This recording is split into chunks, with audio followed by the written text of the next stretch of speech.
Hola, bienvenidos todos una semana más a nuestro canal de Joan de Lugo y a nuestro podcast Conservando la Cabeza. Como cada semana me acompaña Dani, bienvenido Dani. Hola, ¿qué tal? Y bueno, en el podcast de hoy traemos algo un poquito diferente y especial y como vamos acumulando preguntas que a veces no podemos responder en los comentarios, hemos decidido que a partir de este mes vamos a hacer una nueva sección de preguntas y respuestas, donde vosotros podéis preguntar lo que sea y nosotros intentaremos contestarlo. Pero la primera sesión la vamos a hacer en este podcast hoy mismo y vamos a contestar a las preguntas que han ido surgiendo en los vídeos del último mes, ¿no, Dani? Correcto, sí, vamos a ir respondiendo algunas preguntas. Evidentemente, pues igual no podemos responder a todas las que aparecieron por ahí, pero intentaremos responder a todas las que podamos y a ver si también hay que tener en cuenta que muchas de estas preguntas son sobre temas muy complejos y entonces aquí no se puede hacer una elaboración completa de todas igual, de la misma forma que también entendemos que en los comentarios, pues por las limitaciones de espacio, las personas pues no pueden establecer una respuesta completa o perfectamente así sistemática. Entonces nosotros vamos simplemente a dar unos apuntes sobre a intentar aclarar algunas de las cosas sobre las que nos referimos o porque estamos de acuerdo con determinados puntos de vista. Genial. Pues exactamente. Y bueno, entonces vamos a empezar. Yo quiero empezar con alguna pregunta que hay sobre lecturas y libros que hacen por ahí. La primera es de Johnny Soto, en el vídeo referido al debate tuyo y de Rayo, y te pregunta ¿cuál es el libro de Simons que recomienda Dani? No consigo encontrarlo, y mi respeto es por el pedazo de debate, también los míos. ¿Cuál es el libro de Simons? Cuéntanos un poco. Bueno, el libro, en el contexto de la pregunta, el libro al que me refería era principalmente el de Moral Principles and Political Obligations, que me parece que es el primer libro que publicó Simons y que es una versión de su tesis doctoral. Pero luego otro libro que también se refiere a los conceptos de los que estábamos hablando en ese contexto, pues es el de Justification and Legitimacy, que es también un libro muy, muy interesante de Simons. Pero bueno, yo fundamentalmente recomiendo toda la obra de Simons, porque me parece que es un gran filósofo político y que pues, los libertarios se pueden beneficiar mucho de la lectura de su obra. Genial. Pues bueno, espero que así ya haya quedado resuelta la duda del usuario Johnny Soto. ¿Más preguntitas por ahí? ¿Quieres tú? Sí, por ejemplo, tenemos aquí una pregunta de Will. Will pregunta, ¿no es por culpa de los mismos libertarios y sus peleas internas que el movimiento termina no siendo tan relevante en la sociedad? ¿Qué crees tú? Yo creo que no. Yo creo que las peleas entre libertarios, siempre que sean peleas basadas bueno, en discutir si unas ideas u otras son mejores, si unos conceptos, si los argumentos lógicos utilizados son superiores unos a los otros, creo que son totalmente necesarias.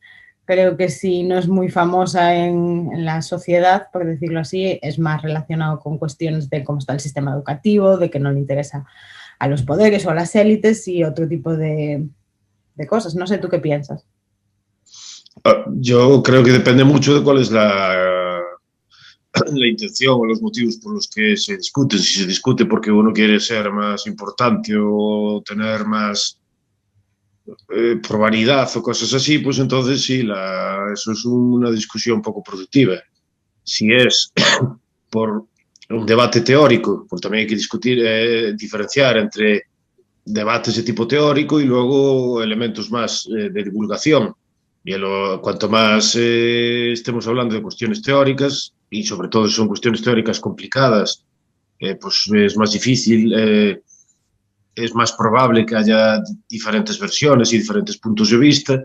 Y entonces a mí me parece que es fundamental debatir. Eso no es una pelea en el sentido de que nos estemos pegando unos a otros. Es algo fundamental porque tenemos, precisamente para que un determinado conjunto de ideas pueda ser defendido, pues ese conjunto de ideas debe estar bien fundamentado teóricamente. Otra cuestión diferente es eso, lo de cómo se hace o la educación con que se realice o ese tipo de peleas sí ya pueden ser más perjudiciales. Y por otro lado también hay que recordar que este conjunto de ideas ahora parece sí, vale, son minoritarias, es correcto, pero no tiene ni punto de comparación con lo que ocurría hace 2 décadas o 3 décadas, por ejemplo. Una de las cosas que se solía decir en Estados Unidos sobre los libertarios en los años 70, por ejemplo, 70, 80, era que todos los libertarios del mundo que entraban en una habitación en aquella época, porque eran tan pocos que no tenía, ni siquiera la habitación tenía que ser muy grande. Sin embargo, ahora pues está, gracias también a cosas como Internet y gracias a distintos think tanks y cosas así, pues se está incrementando. O sea que por un lado yo creo que las peleas esas pues pueden ser negativas si se hacen de forma personal. sí, sobre todo si es de forma personal o si es por vanidad o por cosas de esas, pero luego las discusiones teóricas son fundamentales. Eso es algo, y aparte es algo que ocurre en todas las doctrinas o teorías o movimientos o conjuntos de ideas. Siempre se está discutiendo y se demuestra además que es una cosa viva. Porque cuando hay este tipo de discusiones es precisamente cuando todavía existe creatividad, existe impulso y no es algo que simplemente se repite sin intentar comprender a qué se están refiriendo las personas cuando hablan. Exacto. Otra cosa, como dices tú, es las peleas que no van con esto y que son ya peleas normalmente de tipo personal, pero que nada tienen que ver con el movimiento libertario en sí, sino ya con las filias y fobias de cada uno, ¿no? Pero que debatir las ideas es fundamental en el movimiento, ¿no? Y bueno, que no sea más popular tampoco creo que se deba a eso, porque como dices tú, pasan todas las ramas del pensamiento, bueno, y entre todas también, ¿no? Que no paramos de pelearnos con todos, bueno, de confrontar ideas. No. Cuando empiezas a estudiar una tradición de pensamiento, pues siempre ves que hay un montón de debates dentro de unos autores y otros. Eso ocurre en todas las tradiciones y es en cierto sentido normal. Porque tú puedes tener un conjunto de ideas, pero cuanto más vago y genérico es ese conjunto de ideas, más fácil es que la gente esté de acuerdo. Es decir, muy poca gente hay que no esté de acuerdo con la idea de la libertad y que diga, no, yo defiendo la tiranía y la opresión. Claro, es muy fácil decir eso. Como a veces se dice las ideas de la libertad, ya, pero ¿qué significan esas ideas de la libertad? ¿Y cómo se articulan? ¿Y qué implicaciones tienen? Entonces ahí, en cuanto se empieza ya a hablar de cuestiones más concretas, es donde es normal que aparezcan discusiones entre unos y otros, y esas discusiones son necesarias. Otra cosa es eso, ya que estamos diciendo, otro tipo de cuestiones que sí que no son productivas. Totalmente de acuerdo. Pues a ver, más preguntas. Tengo por aquí una de un usuario que se llama Siakrasin. Deixo unha pregunta por aquí. Parece que se empeza a falar da crisis do coronavirus asociada a unha crisis financiera actual. Pódese chegar ao punto de que haxa quebra e conflicto nos bancos? Dejo una pregunta por aquí. Parece que se empieza a hablar de la crisis del coronavirus asociada a una crisis financiera actual. ¿Se puede llegar a un punto en el que haya quiebra y corralito en los bancos? ¿Tú qué piensas, Dani? Claro que no sería tanto la cuestión relacionada directamente con lo de la pandemia o con lo de la enfermedad, sino con las medidas de los gobiernos y la manipulación de la oferta monetaria realizada para intentar luego reactivar la economía o sostener o ayudar a aquellas actividades empresariales que no pueden, a las que no se les deja operar o para hacer determinadas cosas. Y en ese sentido, sí, pues puede ocurrir que vuelva a haber una crisis financiera y una crisis de deuda importante, pero sería básicamente por la manipulación de la oferta monetaria de los bancos centrales. bueno, poco tendría que ver con el virus en sí, sino más bien con todas las medidas que se han ido tomando.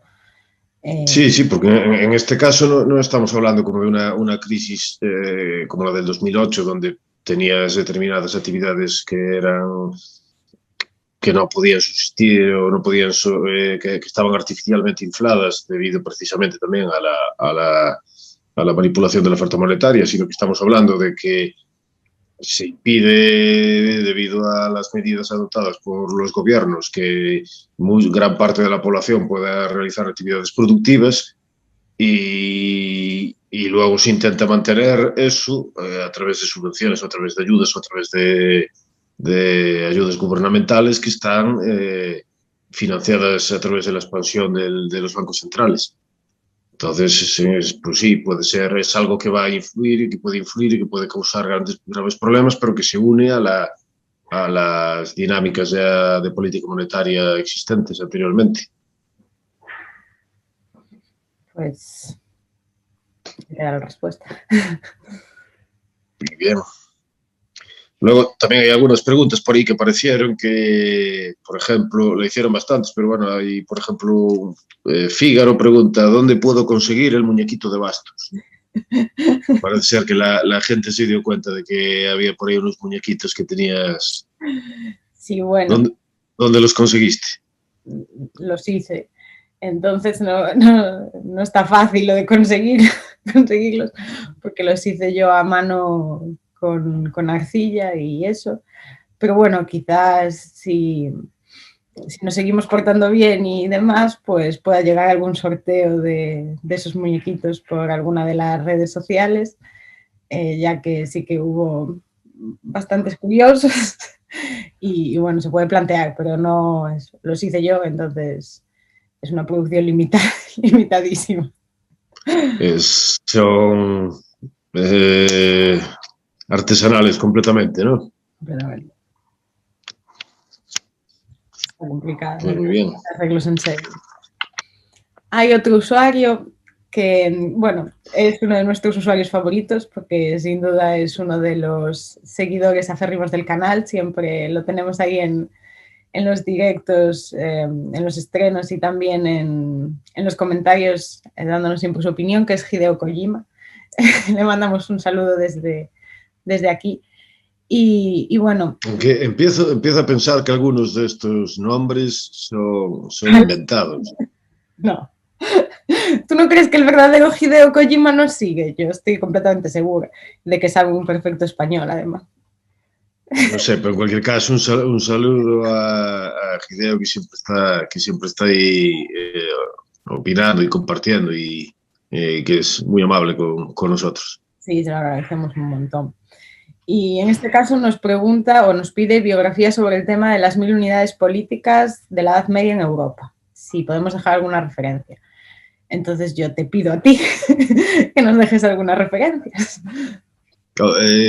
Las referencias, por ejemplo, Charles Tilly habla sobre esas cuestiones en su famoso artículo de War Making and State Making as Organized Crime, que me parece que tiene traducción al español, la guerra como construcción de los estados o algo así es.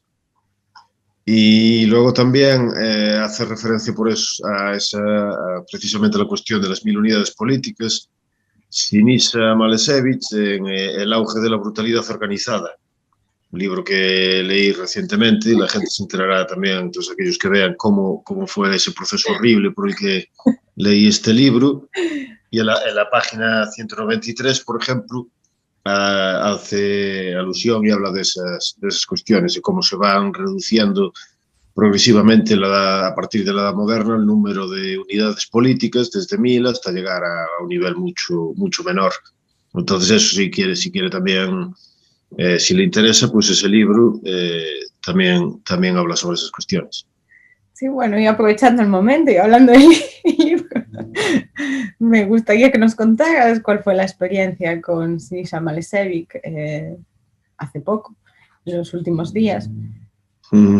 Fue una experiencia muy buena. Grabamos un vídeo sobre sobre cómo leemos este libro y fue todo muy bonito, pero no, fue una experiencia horrible y era para ver si podíamos leer un libro tan rápido como hace Bastos, dice él que lee un libro, bueno, parece que es verdad también por la bibliografía que luego recita, un libro al día. Nosotros intentamos hacer lo mismo y pudimos hacerlo durante un día.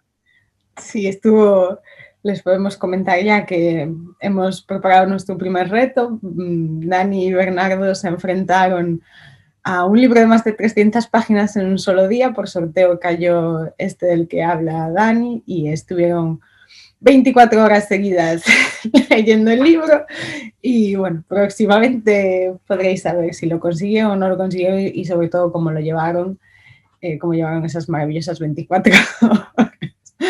Pero bueno, seguimos con las preguntas. Solo era un comentario ya que salió este maravilloso autor que nos ha cautivado estos días. Pues hay otro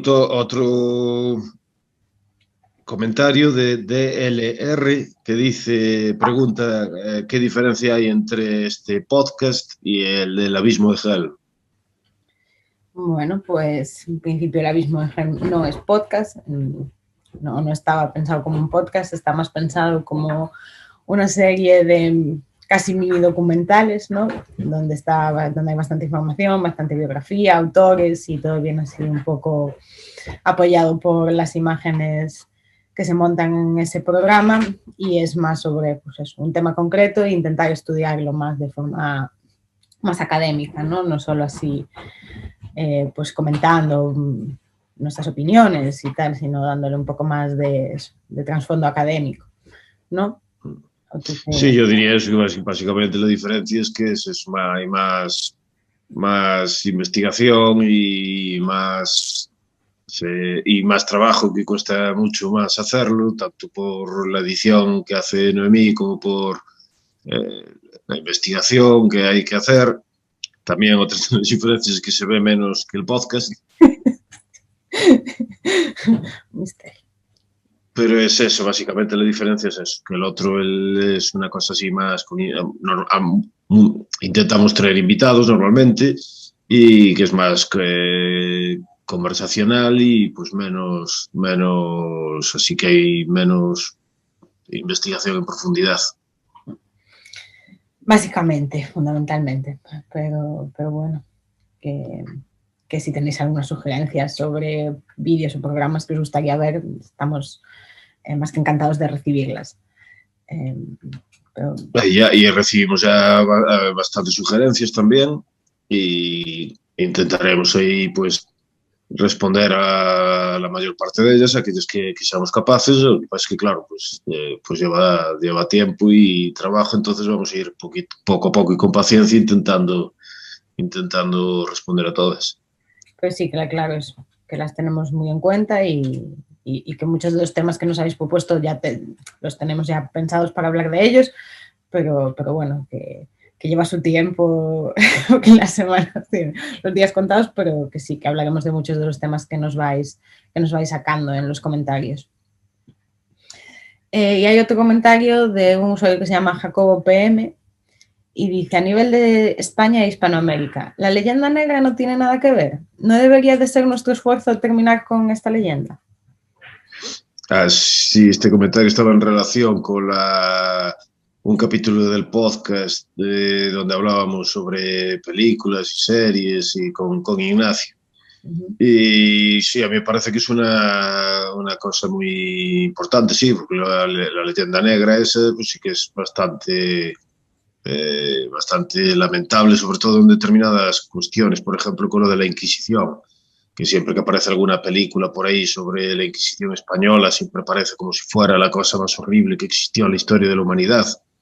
Y por muchas críticas que se le puedan realizar a la Inquisición española, toda esa idea es una exageración que no tiene el menor sentido. Es decir, un gran número de autores y de historiadores ya dijeron que en un periodo, por ejemplo, de 100 años, el número de condenas a muerte realizadas por la Inquisición española pues fue bastante limitada, no pasaba de unas miles, no sé si 2000, una cosa así. Y se exageró de una forma completamente fuera de toda proporción y eso tenía objetivos políticos, evidentemente, sobre todo relacionados con los ingleses. Y además está también relacionado con otras leyendas negras sobre la Edad Media en su conjunto, por ejemplo, que también siempre tiene existe esa idea de que fue un periodo atroz y brutal y normalmente se exagera la violencia que existió en estas cosas. También luego hay cosas así, por ejemplo, también con lo de la conquista de América, eso sin tener que, sí, o sea, pudiendo reconocer perfectamente que es posible hablar de determinadas abusos, opresiones y crímenes cometidos durante la conquista de América, pero es posible hacer las dos cosas, hacer un análisis objetivo histórico donde se eliminan esas versiones propagandísticas y esas cosas relacionadas con la leyenda negra, a la vez que se reconocen las cosas que no estuvieron bien y que son perfectamente criticables. O sea que me parece que tiene razón en este comentario. Yes. Pues podemos pasar al siguiente entonces. Creo que no hay mucho más que decir sobre esta pregunta. Gerian Gil Ramírez pregunta si tienen otras redes sociales para encontrarlos. Sí, bueno, todas, casi todas. Estamos en Facebook, en Twitter, en Instagram y bueno, ahora abriendo también canales en redes sociales nuevas como iVoox, que estamos subiendo allí los podcasts y próximamente también tendremos el canal de Odyssey con los vídeos de Joan de Lugo y de YouTube. Y no sé si se me olvida alguna. Dani. Bueno, yo no es que sea muy fan de las redes sociales. Yo personalmente no tengo muchas de esas o no las uso mucho, así que tampoco soy muy mejor para responder estas cuestiones. A ver, yo hablaba del canal en general, del canal de Joan de Lugo, también la página, obviamente, que allí hay pues un montón de artículos académicos ya escritos por los miembros de Joan de Lugo y también por invitados de fuera. Hay biografías, hay alguna sección así más de humor y también sobre cultura popular, escrita principalmente por Dani, que es La Ruta del Náufrago. Y bueno, la página además es con lo que empezamos desde el principio. Y después las redes sociales, principalmente esas. Y no son muy, muy afines ninguno de ellos, ni Bastos, ni Dani, ni Oscar, prácticamente ninguno de ellos a las redes sociales y esas cosas. Pero bueno, las oficiales del canal sí que las mantenemos. Y vamos ahí avisando de todo lo que hacemos y esas cosas. Más preguntas. Hay un usuario que se llama Agenor que pregunta: ¿alguien puede decirme qué carta de Bismarck es esa en la que reconoce querer a la población dependiente del Estado? Pues bibliografía donde se puede ver la carta esta, hay, por ejemplo, un libro editado por Tom Palmer que se llama After the Welfare State. Y en este libro, la página 35, pues cita esa referencia de Bismarck. Lo de Bismarck dice de forma expresa que él considera, bueno, que la intención de hacer las pensiones públicas es para convertir a los trabajadores en dependientes del Estado. Y la cita esa, en este libro la podéis encontrar en After the Welfare State, pero además viene en un libro de un historiador que se llama J.P. Taylor. El libro se llama Bismarck, The Man and the Statesman. Entonces, ahí podéis comprobar la referencia. Estupendo, pues duda resuelta. Y luego tenemos también bastantes preguntas relacionadas con cuestiones morales, que parece ser que esto es un tema así también de estos, en los que hay bastantes discusiones, y sobre todo con el vídeo que hizo Noemí en relación con un manifiesto que se publicó en Change.org. Entonces, alguna de esas preguntas, pues, por ejemplo, tenemos a Manuel Yáñez que pregunta, que dice: Noemí señala que le gustan los sistemas viejos. Supongo que se referirá a los sistemas de la Edad Media, donde reinaba la multiplicidad de núcleos de poder y sistemas jurídicos superpuestos, además de la rigidez de la sociedad estamental. ¿Cómo reconcilia ese gusto con la idea de movilidad social e igualdad ante la ley? Luego también dice: no esquives la pregunta. Bueno, pues Así que, Noemí, no la esquives. No la voy a esquivar. La primera parte del comentario, la pregunta, supone bien. O sea, me refiero, por ejemplo, a eso, a la proposición de sistemas jurídicos, a las instituciones intermedias, a ese tipo de cosas. No quiero decir que quiera volver a vivir mañana en la Edad Media. Reconozco muchos de los beneficios y los avances de vivir en el siglo XXI, como los médicos, como, no sé, como la luz eléctrica o la Xbox. Pero sí hay muchas de las cosas de la Edad Media, igual que pues, en lo que se refiere también a principios morales y cosas que sí que prefiero, y a eso me refiero cuando digo que me gustan los sistemas viejos, no que me guste todo, que me guste la esclavitud o que no haya movilidad estamental. No estoy diciendo eso. Eso ya, bueno, puede cada uno darlo por sentado si quiere, pero no, me refiero a cosas concretas. Bueno, y supongo que en general, que tú estarás conmigo, que hay ciertas cosas de los sistemas viejos que te gustan también, ¿no?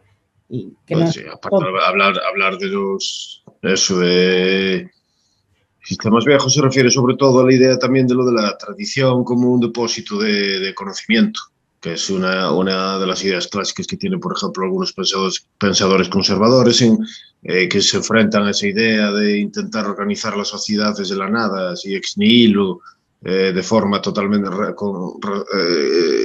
a través del racionalismo constructivista, pensando que podemos resolver todos los problemas, unas personas así que son muy listas y que todo lo que se hizo en el pasado es una estupidez y una superchería. Y la idea de la tradición es que precisamente a través de la resolución de múltiples problemas realizado por muchísimas personas a lo largo del tiempo, pues se consiguen conocimientos y sabiduría que permite organizar la sociedad de una forma más adecuada. Además que en lo que se refiere a la... Primero, que eso no quiere decir lo que tú dijiste muy bien, que no hace falta reconocer las cosas buenas que hay en un determinado periodo para decir que entonces que todo lo que hay en bloque era bueno, que no tenía problemas o defectos, sino si lo comparamos sobre todo con la situación actual. En la Edad Media no existía un Estado como un monopolio jurídico de la violencia, existían sistemas policéntricos y eso permitía el control y la limitación del poder de una forma muy superior a la que existe ahora, donde el Estado interviene en prácticamente todas las cosas que se refieren a la vida de las personas. En relación con lo de la igualdad, además, también depende a qué nos estamos refiriendo, porque la igualdad ante la ley por sí misma no tiene mucho valor. Es una cuestión meramente formal. Si, por ejemplo, imaginemos que estamos todos sometidos, que estamos todos sin igualdad ante la ley, tenemos que hacer una ley absurda, que implique, por ejemplo, yo que sé, una cosa ridícula, saltar los jueves a las 7 de la tarde a la pata coja mientras nos da un latigazo, o mientras nos damos latigazos a nosotros mismos, ¿vale? ¿Qué ventaja tiene que existe igualdad ante la ley? Ninguna. La igualdad ante la ley se refiere a que en aquellos casos en que la ley es justa, pues a menos que existan condiciones que justifiquen un tratamiento diferencial, el resultado sea el mismo. Y es verdad que en algunas cuestiones, sobre todo, por ejemplo, en determinados castigos, había un tratamiento diferenciado en relación con los estamentos a los que pertenecía un individuo en determinadas zonas de la Edad Media, en determinados momentos, pero luego existían otras cosas que eran muy superiores en relación con lo de la igualdad ante la ley a los sistemas actuales, como por ejemplo tal como explica Frisker, Principal Law in the Middle Ages. En la Edad Media no se consideraba, no existía una diferencia entre el derecho privado o derecho público, sino que, por ejemplo, los derechos que tenían los reyes o los señores nobiliarios eran derechos subjetivos de la misma forma y en la misma medida, con la misma justificación que los derechos subjetivos que tuviese el propietario de una granja, por ejemplo. Entonces, no había una presunción a favor de los derechos estatales, por ejemplo, de los derechos de los reyes. Y eso llegó, por ejemplo, incluso se mantuvo de una forma residual, pero eso cada vez va a ser erosionando, pero se mantuvo, por ejemplo, existe la leyenda esta que se cuenta sobre cómo Federico II de Prusia quería comprarle el terreno a un molinero, que tenía el molino estaba al lado de su palacio, e intentó expropiárselo. Y el molinero se negó primero a venderle el molino y después denunció a Federico II de Prusia y entonces Federico II ganó además y Federico II de Prusia dijo todavía existen jueces en Berlín. Es decir, que no había esa capacidad para decidir cuáles eran las normas, sino que se consideraba que todos los derechos eran derechos pertenecientes a las personas. Era un derecho puramente privado, que es algo como lo que básicamente defiende Hans Hermann Hoppe, solo que con determinados problemas, como por ejemplo el de la institución de la servidumbre, pero utilizándolo primero como ejemplo de las cosas buenas que tenía, puede servir como inspiración para proponer modelos alternativos y sobre todo para eliminar esa idea de que la ausencia de Estado es una cuestión así utópica que nunca existió en la historia de la humanidad. Exacto, y que no es básicamente eso, que no se refiere a que porque algo te guste te tenga que gustar absolutamente todo lo que cuando es un conjunto, me refiero. No sé, por poner un ejemplo estúpido, puede gustarte mucho un equipo de fútbol, no significa que te gusten todos los jugadores al mismo nivel o todo lo que hace o todos los partidos que juega. Quiero decir, pues con esto es lo mismo. Sí, hay muchas cosas que a mí personalmente me atraen de como dice, los sistemas viejos, pero no significa que lo compre todo, que lo meta todo en el mismo saco, que quiera volver mañana a esos sistemas. Pero bueno, que creo que queda muy, muy, muy claro con tu aportación. Hay otro comentario de Héctor, una pregunta que dice: ¿un paleolibertario estaría en contra de la despenalización del aborto? ¿Estarían de acuerdo con que el Estado meta mano en este tema y lo vuelva ilegal? ¿O cómo se aborda este problema desde el paleolibertarianismo? Bueno, sobre este tema hay varios comentarios, entonces ya los respondemos todos con la pregunta de Héctor sobre el tema del aborto y cómo se concilia. A ver, yo creo que lo primero y fundamental es determinar si el aborto es o no una agresión a alguno de los principios fundamentales que defendemos. Esto es el derecho a la propiedad y a la vida, ¿no?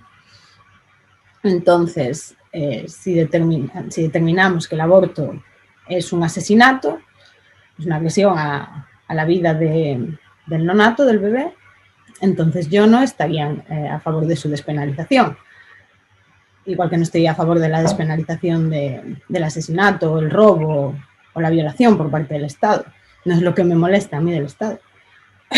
Si determinamos que no es un asesinato, pues sí que estaría a favor de su despenalización, obviamente, igual que en cualquier otro campo, pero creo que la pregunta importante es la anterior, o sea, de lo primero, es determinar qué es y a partir de ahí decidir, ¿no, Dani? Bueno, sí, porque aquí hay como dos cuestiones diferentes. Primero, sobre la cuestión propiamente dicha, la sustancia de lo que significa el aborto, y en segundo lugar sobre la actuación del Estado o sobre cuáles deberían ser las medidas que el Estado realice. En primer lugar, en relación con la del Estado, nosotros, desde un punto de vista paleolibertario, pero sobre todo siguiendo determinados principios, así por ejemplo los guardianos, consideramos que el Estado es una institución ilegítima.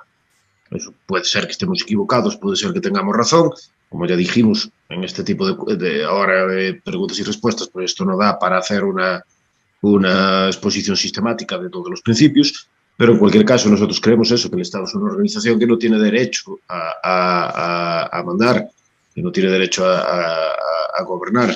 Entonces, en principio, nosotros no queremos que el Estado gobierne o realice normas en general. Eso no quiere decir que una vez tenemos un Estado no podamos decir que hay cosas que son peores que otras. Es decir, por ejemplo, si el Estado, si la policía estatal impide robos, impide asesinatos, impide violaciones, eso no está mal, no lo vas a criticar, eso estaría bien. Lo que puedes criticar es que lo realice de forma ineficiente, que lo realice de forma, o que no se ocupe de eso, se ocupe de otras cosas diferentes, o que dé un mal servicio, y también que prohíba la existencia de agencias alternativas que podrían ocuparse de esas cuestiones de una forma mejor y con mayor legitimidad.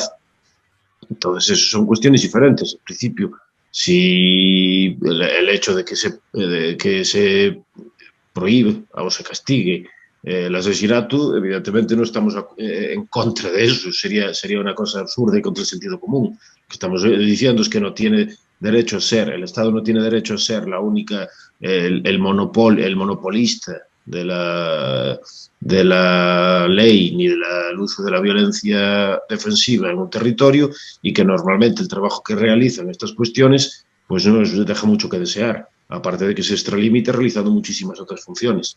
Y en relación con lo de la despenalización del aborto, es la cuestión precisamente. Hay determinados paleolibertarios, como por ejemplo Rothbard, no estaba exactamente a favor del aborto, estaba más bien a favor de lo que se conoce como evicción, que es otra cosa diferente, porque el aborto implica la muerte directa del feto, y la evicción implicaría simplemente implicaría la extracción del feto, no la muerte directa. Pero nosotros creemos, en ese punto de vista, estamos en contra, o creemos que Rothbard se equivocó en esas cuestiones. Entonces, que implica un determinado, implica una agresión a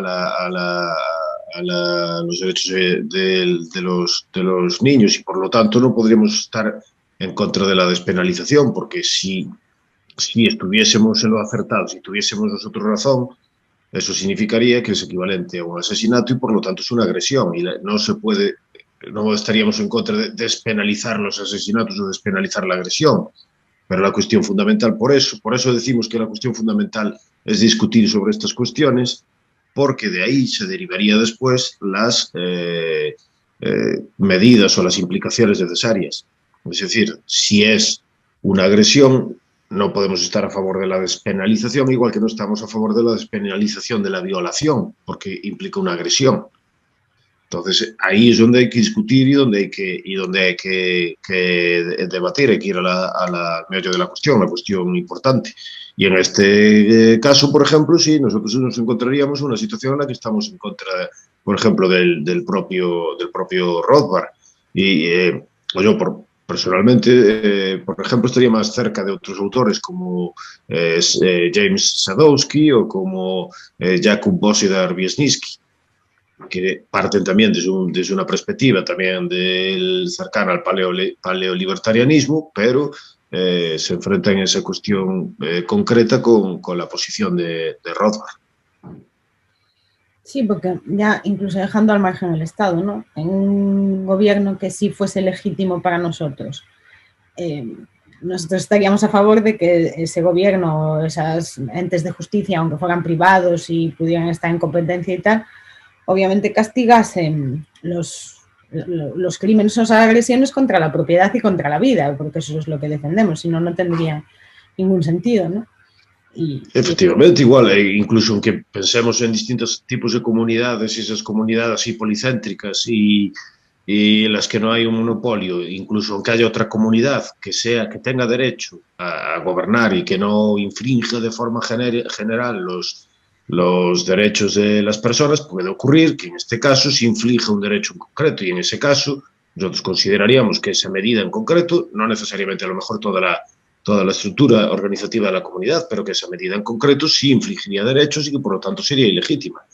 Luego una cuestión diferente sería cómo se puede Por ejemplo, probablemente yo no diría que se puede utilizar, invadir una comunidad invada a otra a través de la guerra para impedir determinadas cosas, pero sería a lo mejor perfectamente legítimo que los propios miembros de esa comunidad pues se negasen a cumplir determinadas normas que atentan contra la idea de los derechos naturales. Exacto, y por eso lo fundamental en este caso en concreto, en cualquier otro, es determinar si la acción de la que se debate es una agresión contra la propiedad y contra la vida. De serlo, no vamos a estar a favor de la despenalización. De no serlo, sí, es bastante simple en resumidas cuentas, ¿no? Y yo ahí estoy... Sí, y además que existe el problema de que siempre se plantea esto normalmente dentro del contexto estatal, que siempre se plantea como si fuera de una forma neutra.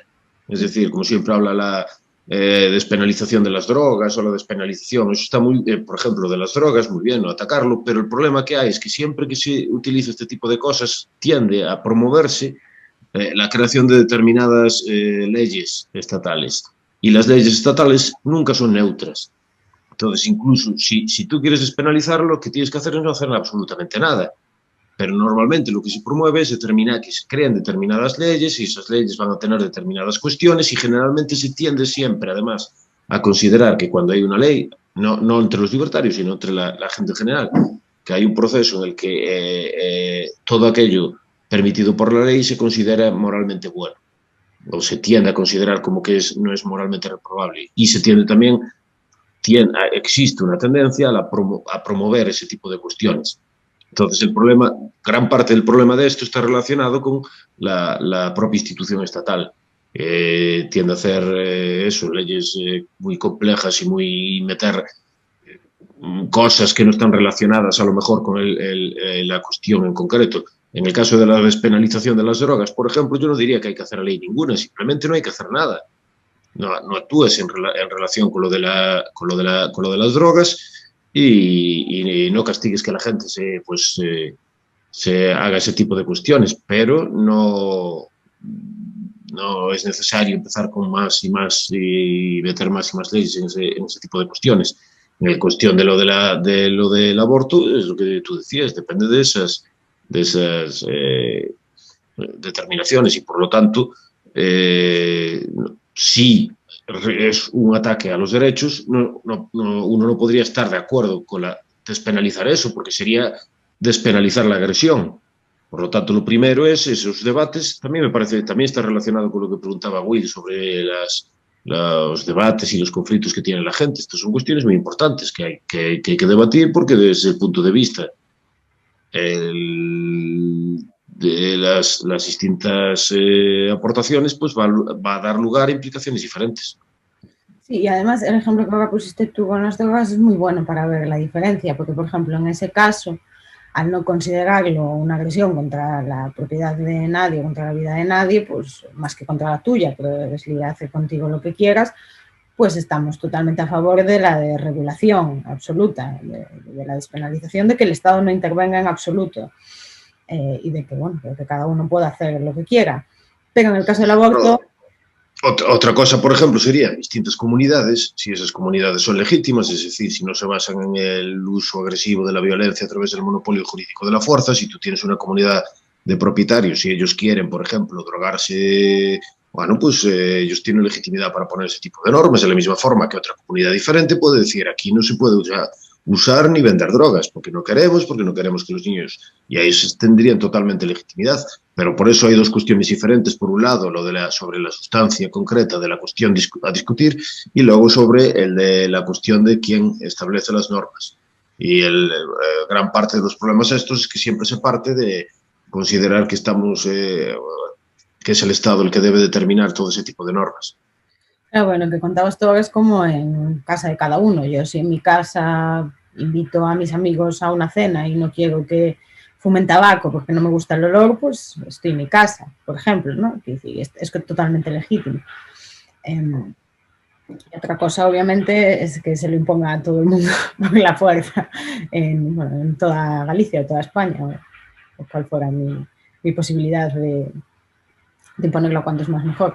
Son cosas muy distintas, pero además, lo que hablabas al principio, en el caso del aborto hay una implicación mayor, que es esa de que si es una agresión contra la vida o contra la propiedad. Entonces ahí ya no solo se debate si yo pongo una norma legítima o no, sino si estoy atentando contra la propiedad de otra persona. Yo no te puedo invitar a ti a mi casa, por ejemplo, y matarte. Eso no es legítimo, no está bien. Entonces son dos cosas, yo ahí estoy contigo. Yo creo que sí, que el aborto sí es una agresión contra la vida y entonces bueno, pues no lo puedo apoyar como apoyo pues, la desregularización de las drogas.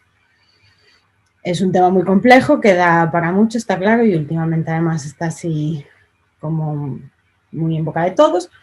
Pero bueno, es una sección así de responder brevemente, entonces pues hasta aquí se puede decir. Si el tema sigue interesando, siempre se puede volver a él en otro momento. Bueno, y tenemos otro comentario en Twitter, creo que estaba de Eduardo Blasco, que dice así: ¿dónde dice Rothbard que existan principios morales objetivos? No digo ni que existan ni que no, ni que lo haya dicho ni que no, solo que no me suena haberlo leído en su trabajo y quizás se me haya pasado. Otra cosa, Noemi dice: la misma capacidad de los estados modernos de generar jurisprudencia y leyes basadas en el derecho positivo es una agresión constante y continua a los derechos de propiedad individual y a los principios de la ley natural, y por eso nos suponemos en la existencia misma de los estados modernos. ¿Por qué la necesidad de matizar Estado moderno? ¿Es que hasta el nacimiento del Estado moderno ningún Estado hacía esto? ¿No se supone que nos oponemos a la existencia de cualquier Estado al ser estos una agresión institucionalizada? Bueno, luego su comentario sigue, pero se refiere también a cuestiones como lo del aborto y como ya hemos hablado de eso, pues leo hasta aquí. ¿Qué te parece, Dani? Bueno, primero habla de Rothbard. Después... La relación con la primera pregunta, donde dice dónde viene eso, pues bueno, ya parezco Gloria Álvarez. Pues es la ética de la libertad, en la primera parte, cuando está desarrollando la idea de la ley natural.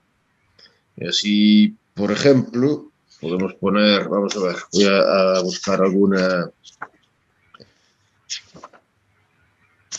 de las frases o de las citas que dice. Entonces ahora voy a leer directamente a Rothbard.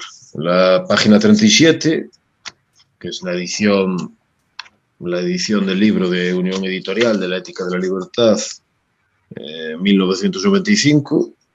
En la página 37 Rothbard dice: la ley natural aclara, pues, qué es mejor para el hombre, qué fines se deben perseguir por ser los más acordes con su naturaleza y los que mejor tienden a realizarla. En un sentido profundo, la ley natural proporciona al hombre una ciencia de la felicidad, entre comillas, y le muestra los caminos que llevan a la dicha real. En cambio, la praxeología o la economía analiza la felicidad en un sentido puramente formal, como logro de las metas que la gente suele poner, por las razones que sean, en los peldaños más elevados de su escala de valores. La satisfacción de estos fines depara al hombre su utilidad o satisfacción o felicidad, todos entre comillas. El valor, entendido como valorización o utilidad, es puramente subjetivo y lo fija cada individuo. Este proceder resulta perfectamente adecuado en la ciencia formal de la praxeología o en la teoría económica, pero no necesariamente en todos los demás campos. Por lo que respecta a la ética de la ley natural, se ha comprobado que los fines pueden ser buenos o malos para el hombre en diversos grados. El valor es aquí objetivo, determinado por la ley natural del ser humano, y la felicidad humana es entendida en su sentido racional, es decir, en atención a su contenido. Es decir, Rothbard diferencia entre la felicidad entendida en sentido formal, como la estudia la praxeología, donde todos los valores, el valor económico, el valor de la acción es puramente subjetivo, porque es de lo que determina a cada individuo persiguiendo sus fines, y la ley natural, que se referiría a los fines que uno debería buscar, que están inscritos de una forma objetiva en la naturaleza de las cosas. Entonces, ahora aquí no estamos discutiendo si tiene o no tiene razón Rothbard o si está equivocado en estas cuestiones. Solo estamos respondiendo a la pregunta de Eduardo Blasco, Y eso es en la primera parte de la ética de la libertad. Rothbard distingue entre los principios morales o los principios éticos. Esos principios éticos para Rothbard serían objetivos. Uno de esos principios éticos incluiría los derechos de propiedad y esos principios es sobre los que se refiere la filosofía política, es decir, el uso de la violencia legítima, y distingue entre los principios puramente praxeológicos que serían subjetivos. Entonces, básicamente, esa es la respuesta que le podríamos dar, es en la ética de la libertad, que es uno de sus principales trabajos en la primera parte referida a la exposición de la ley natural. Genial. Pues primera parte del comentario resuelto. Pero después también dice... En la segunda te pregunta a ti sobre por qué dices lo de los estados modernos, por qué hay que matizar. Haces esa precisión, sí. Hombre, yo creo que es bastante necesaria. Depende cómo entiendas el concepto de Estado, ¿no? La palabra Estado, pues, hace un uso muy amplio de ella y entonces entender prácticamente que es un Estado cualquier organización política que haya habido, sobre todo en lo que nos referimos a Occidente, o puedes entenderlo más, claro, yo lo entiendo más, los estados de la Edad Media, por ejemplo, no tienen nada que ver con el Estado moderno para mí, por lo que hablábamos antes también, ¿no? Mucha menos intervención, mucha menos capacidad de generar jurisprudencia positiva, de recaudar impuestos, de poner leyes, de burocracia, de ejército, de muchas otras cosas. Entonces creo que la precisión es importante porque creo que no ha habido ningún gobierno tan poderoso como el Estado moderno a la hora de intervenir en toda nuestra vida, tanto en nuestra actividad privada como en nuestra moral, como en un montón de cosas. Entonces creo que sí, que es necesario hacer la distinción. Y después dice que si no se supone que nos oponemos a la existencia de cualquier Estado, al ser esto es una agresión institucionalizada. ¿Tú qué opinas de estas preguntas? Sí, son interesantes, son importantes.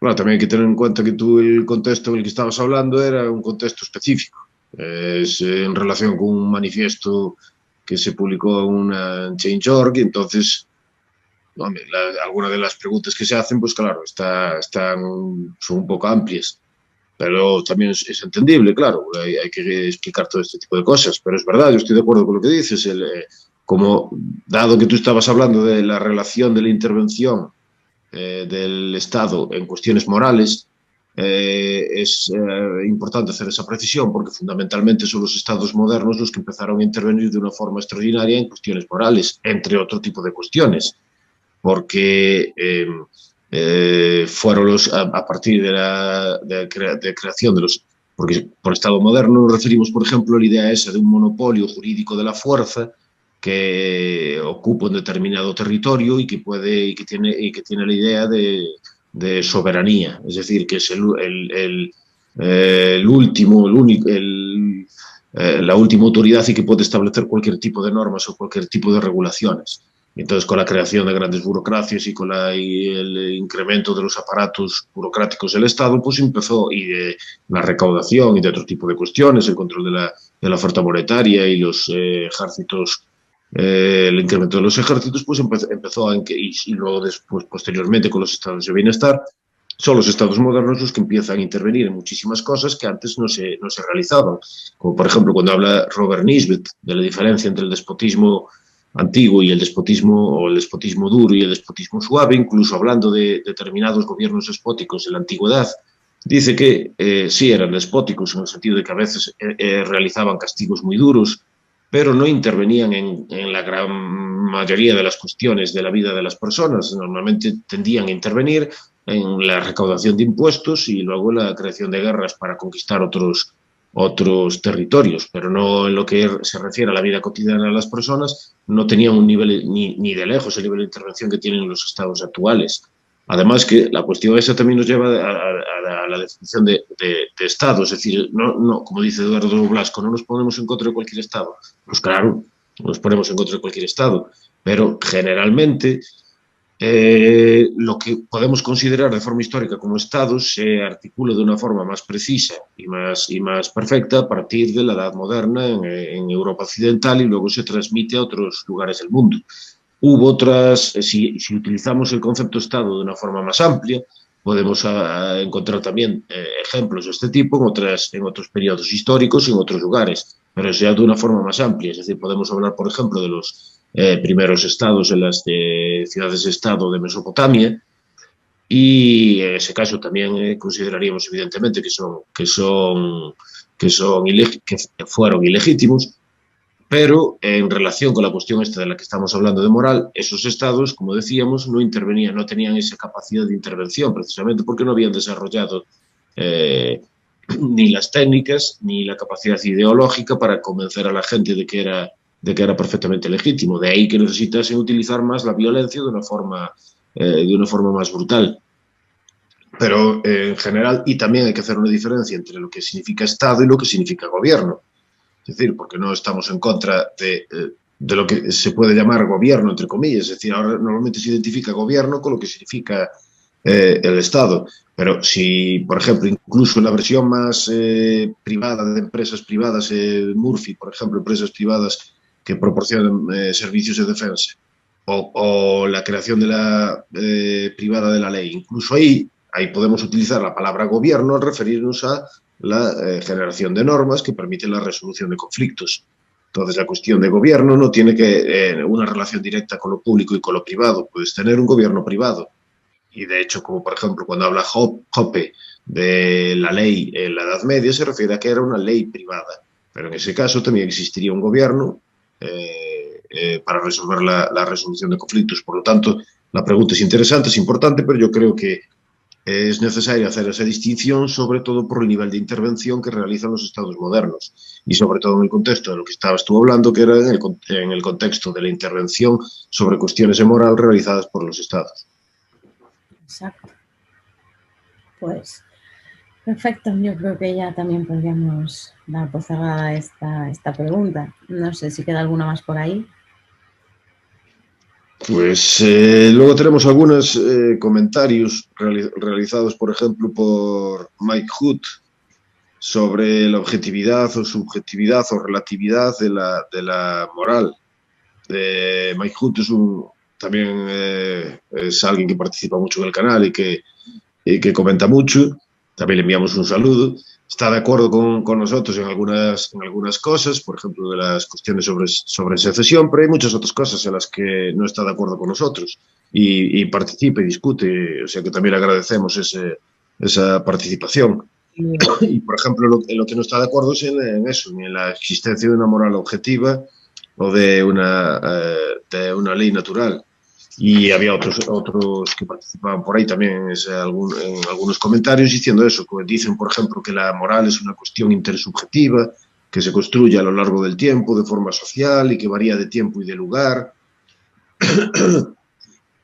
y cuestiones semejantes. Esto, evidentemente, otra vez volvemos a lo mismo. Primero, que no podemos resolver este tipo de cuestiones en este tal, pero son cuestiones importantes. Y a mí me gustaría, primero, que son bienvenidos a hacer este tipo de debates. Aparte, a mí me parecen debates interesantes. Evidentemente, nosotros tenemos una postura y ellos tienen otra postura y está bien que cada uno mantenga la suya y que ofrezca los mejores argumentos que tiene, pero nosotros evidentemente no vamos a mentir, no vamos a decir que creemos una cosa que no creemos.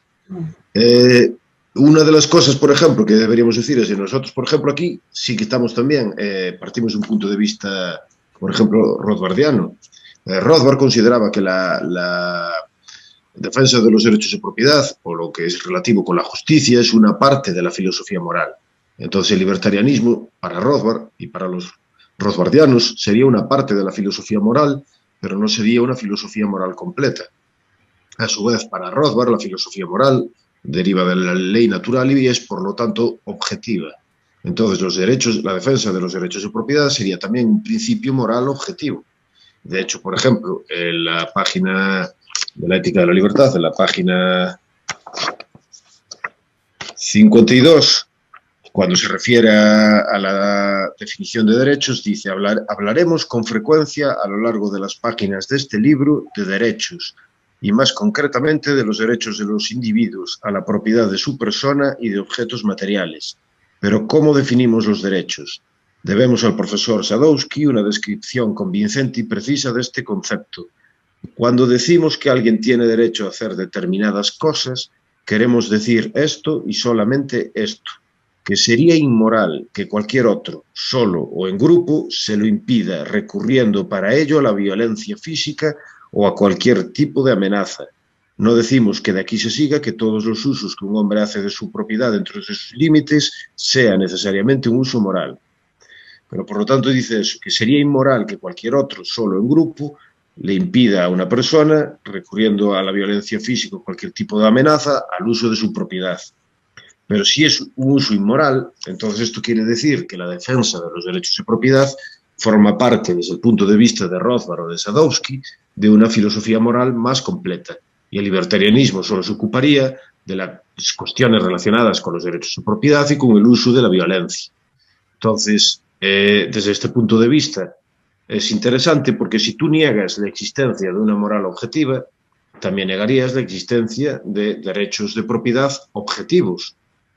Entonces, una de las cosas, uno de los problemas que se pueden discutir mucho y que animamos además a Mike Hood que siga, porque aparte nunca perdemos la esperanza con nadie, siempre tenemos la esperanza de convencer a todas las personas de nuestros puntos de vista y no vamos a convencer a aquellos con los que ya están de acuerdo con nosotros. Entonces, por eso es necesario que la gente que no esté de acuerdo, pues también que discute y que hablemos de estas cosas. Pero uno de los problemas que yo veo es, primero, normalmente suelen hablar, y estos son también cuestiones así, vamos a decir, muy por encima y que no da ni para entrar en nada en profundidad de este debate, pero uno de los problemas que yo veo es, hay personas que utilizan como argumento para decir que los principios morales son subjetivos o intersubjetivos, es decir, dependen de una determinada comunidad o dependen de un momento histórico, el hecho de que distintas comunidades o que a lo largo del tiempo aparecen principios, las personas tienen principios morales diferentes, ¿no? Por ejemplo, en la edad antigua o en China tenían unos principios, o una tribu en el Amazonas, pues tienen principios diferentes. Bueno, pero del hecho de que existan en un determinado momento concreto o en un lugar geográfico concreto personas que siguen o que postulan principios morales diferentes, no se sigue que no existan principios morales objetivos. Y del hecho, porque esto si no sería lo que se conoce como una falacia genética. Es decir, nosotros explicamos cómo aparecen de forma histórica en el mundo, en determinados periodos históricos o en determinados lugares geográficos, los principios morales que la gente realiza, y alguien dice, por ejemplo, aparecen de forma evolutiva o para resolver distintos conflictos, muy bien, eso sería una cosa, pero si tú de ahí derivas la inexistencia de principios morales objetivos, estarías incurriendo, desde mi punto de vista, a lo mejor me equivoco, pero desde mi punto de vista estarías incurriendo en lo que se conoce como una falacia genética. Del hecho de que tú expliques cómo aparecen los principios morales, no estás demostrando la inexistencia de principios morales objetivos. Evidentemente, también habría que demostrar la existencia de principios morales objetivos a través de una defensa, por ejemplo, del derecho natural, y esto está sometido también a sus críticas y a sus cosas. Pero solo quiero decir que del hecho de que haya distintos principios morales objetivos en distintos momentos de la historia, no demuestra la inexistencia de principios morales objetivos. Y por otro lado también, si no existiesen principios morales objetivos, es decir, si los principios fuesen tanto subjetivos como intersubjetivos, es decir, se crean intersubjetivos que se crean una comunidad a través de distintos problemas, tendríamos un problema. Es decir, imaginemos una comunidad donde, por ejemplo, la tradición o la resolución de problemas implica que puedes asaltar a personas inocentes que pasan por un determinado, por ejemplo, los que cortaban cabezas, algunas tribus que cortaban y reducían cabezas. A menos que tengas un principio objetivo para criticar ese tipo de comportamientos, no podrías criticar que se utilice la violencia de esa forma, porque simplemente podrías decir en esta cultura o en este determinado momento la gente pensaba que eso era legítimo. o como por ejemplo la esclavitud. Durante gran parte de la historia, mucha gente consideró que la esclavitud pues, que era algo aceptable. Si lo explicamos simplemente a través de cómo se genera en el tiempo, entonces nadie podría haber criticado, o nosotros ni siquiera podríamos criticar que hiciesen ese tipo de cosas en la antigüedad. Por lo tanto, y sería también muy difícil justificar, por ejemplo, o criticar la intervención del Estado en la sociedad o la creación de la intervención socialista. Solo podrías justificarlo o criticarlo en relación con las consecuencias. Podrías decir, este tipo de intervención tiene determinadas consecuencias, pero para aquel que no le parezcan moralmente problemáticas esas consecuencias, ya no tienes ningún tipo de crítica que poder realizar. Por eso a mí me parece que también lleva a problemas este tipo de cuestiones. Pero en cualquier caso, yo lo que quiero decir es que son cuestiones importantes que está bien plantear y que yo espero que sigamos manteniendo este tipo de discusiones y que participen con este tipo de cuestiones en el canal. Yo también, si el tema además es interesante como este, pues si sigue interesando, pues siempre se pueden hacer vídeos o algún especial sobre estas cuestiones que crean así más... De una forma más sistemática y más en profundidad, claro. Sí. Claro. Podemos hacer, nos dan temas para seguir trabajando. Exacto. Yo no tengo nada más. Y yo también quiero agradecer a la mayor parte, porque creo que la inmensa mayoría de los comentarios que se realizan pues son comentarios, primero, muchos son comentarios interesantes y luego además que se realizan con la educación suficiente, se entiende que se comportan de una forma civilizada, incluso aunque no estén de acuerdo con nosotros. Luego, evidentemente, también hay algunos casos, pero creo que son la minoría de otros que se comportan de una forma que no es tan así amable, pero creo que la inmensa mayoría pues son de este tipo de comentarios y a mí, pues eso, solo quería reconocer eso y agradecerle a las personas que participan que se comporten de esa forma. Sí, yo estoy de acuerdo totalmente. La verdad es que yo también estoy agradecida de que en el canal toda la gente que participe esté de acuerdo, no lo hace de una manera muy educada. Hay muchos comentarios además positivos y mucho apoyo al programa y al canal y bueno, yo lo agradezco muchísimo a la gente que interactúe y lo que dices tú también, que nos dé sus posturas y que aunque no piensen igual estén dispuestos a vernos, escucharnos, debatirlos, ¿sabes? Y todo desde la educación y el respeto y es lo que le gustaría a Bastos también, sin duda, y es lo que debe de ser, porque es la manera de conseguir algo de un debate mínimamente ordenado y profundo de ideas. Así que, bueno, en ese sentido agradecerlo muchísimo y también, bueno, decir que esta es la primera vez que vamos a responder a preguntas, pero que a partir de ahora lo institucionalizaremos como una sección mensual. Así que nada, que nos dejéis todas vuestras preguntas, cualquier cosa que queráis que os respondamos a partir de ahora por cualquiera de los comentarios del vídeo o de las redes sociales. Y al final de cada mes, o más bien al principio del siguiente, intentaremos contestar a todas las que haya así, nos dé tiempo y que no sea un vídeo eterno. Pero bueno, a las más interesantes, a las que más salgan, a las más recurrentes, pues intentaremos responder así como hoy en un tiempo breve, pero bueno, lo mejor que podamos. Y bueno, y entonces hasta aquí llegaría el podcast de hoy. Os esperamos este mismo sábado otra vez y os agradecemos como siempre que hayáis estado aquí con nosotros y vuestra interacción con el canal. Y nada más, hasta la próxima. Chao, hasta luego.